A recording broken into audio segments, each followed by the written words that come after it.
Our forces are not and will not be engaged in the conflict with Russia in Ukraine.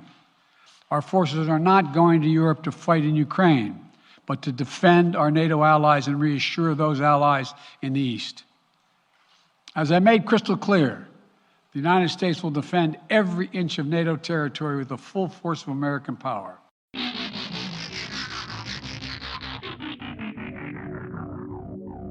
Hello and welcome to What the F*** Just Happened Today, your essential guide to the daily shock and awe in national politics. I'm Joe Amditis. Let's get to it. It's Thursday, February 24th, 2022. Welcome to day 401. Vladimir Putin ordered a full-scale invasion of Ukraine along three main fronts, marking the largest land war in Europe since World War II. During televised remarks, Putin announced the start of a special military operation in Ukraine, adding that his goal is to demilitarize but not occupy the country. Putin blamed Ukraine for the crisis and reiterated its demands to NATO that Ukraine is never allowed to join the Transatlantic Defense Alliance. Minutes later, Russia began bombing Ukraine by air, land, and sea, using 75 heavy and medium-sized bombers and more than 160 missiles of various types. Biden condemned what he called the premeditated war, saying, quote, Russia alone is responsible for the death and destruction this attack will bring, and the United States and its allies and partners will respond in a united and decisive way. The world will hold Russia accountable, end quote. Putin, casting aside international condemnation and sanctions, warned other countries not to interfere, saying that, quote, whoever tries to impede us, let alone create threats for our country and its people, must know that the Russian response will be immediate and lead to the consequences you have never seen in history, end quote. Ukrainian President Volodymyr Zelensky, meanwhile, declared a state of emergency and called on Ukrainians to take up arms in defense. Western intelligence officials expect Kyiv may fall to Russian forces within hours, and the Pentagon ordered approximately 7,000 additional U.S. soldiers deployed to Germany. Biden went on to condemn, quote, Russia's unprovoked and unjustified attack on Ukraine, end quote, announcing a second, larger package of severe sanctions intended to cripple Russia's economy, military, and elites. Biden said Putin's aggression cannot go unanswered, and in response, his administration would cut off Russia's largest banks and companies from Western financial markets. He would also freeze trillions of dollars in Russian assets and restrict exports of technology to Russia. Quote, Putin's aggression in Ukraine will end up costing Russia dearly, economically and strategically, Biden said. We will make sure that Putin will be a pariah on the international stage, end quote. The Treasury Department said the sanctions target 80% of all banking assets in Russia. In the UK, Prime Minister Boris Johnson said the British government would also expand its sanctions, freezing the assets of all major Russian banks and locking them out of London's financial markets. The United Nations Security Council is expected to vote on a resolution condemning Russia's invasion and will call for an immediate and unconditional withdrawal of its troops. Russia is a permanent member of the Council and is expected to veto the resolution. China, meanwhile, has refused to condemn Russia's actions or characterize the attack as an invasion, but instead blamed the U.S. for hyping the prospect of war. China may also veto the UNSC resolution.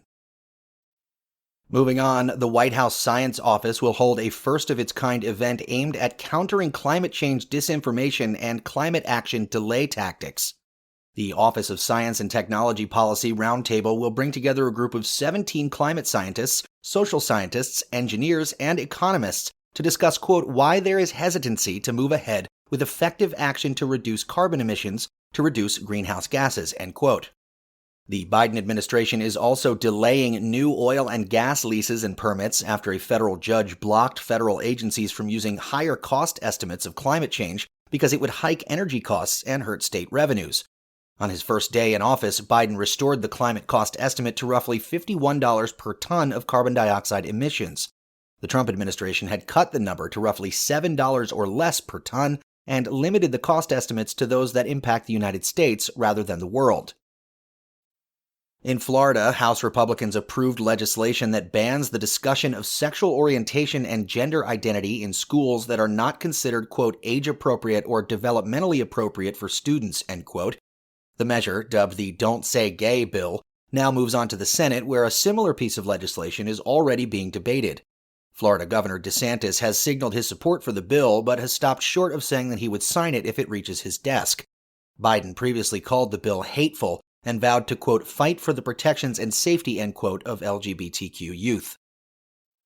Meanwhile, Texas Governor Greg Abbott ordered state health agencies to conduct prompt and thorough investigations into the use of gender-affirming care for transgender children.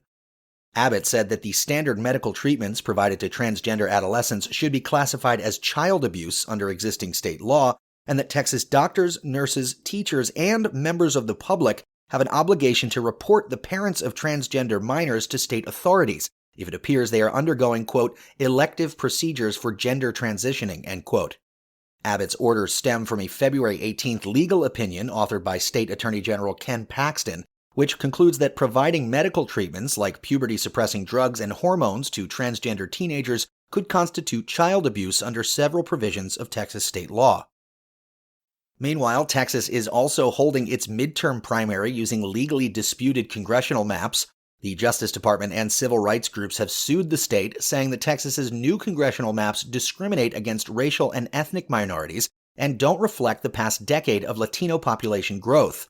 The consolidated cases from civil rights groups and the federal government is not scheduled to go to trial until September, meaning the disputed congressional districts will likely be used when Texans elect their representatives in November. And finally, a North Carolina court rejected the Republican-drawn map of the state's 14 congressional districts. Instead, the court substituted its own version, which appears to split the districts roughly equally between Republicans and Democrats, with 2 seats that are seen as toss-ups. The rejected Republican-drawn map would have awarded the GOP 6 seats to the Democrats 4, leaving the remaining 4 as toss-ups. It's now the second time in less than 2 weeks that the Republican House map was invalidated as unconstitutionally partisan. And in the polls, the Public Religion Research Institute says 17% of Americans now say they are QAnon believers. That number is up from 14% in March. That's all for now. You can find the links and sources for all of these stories on the main website.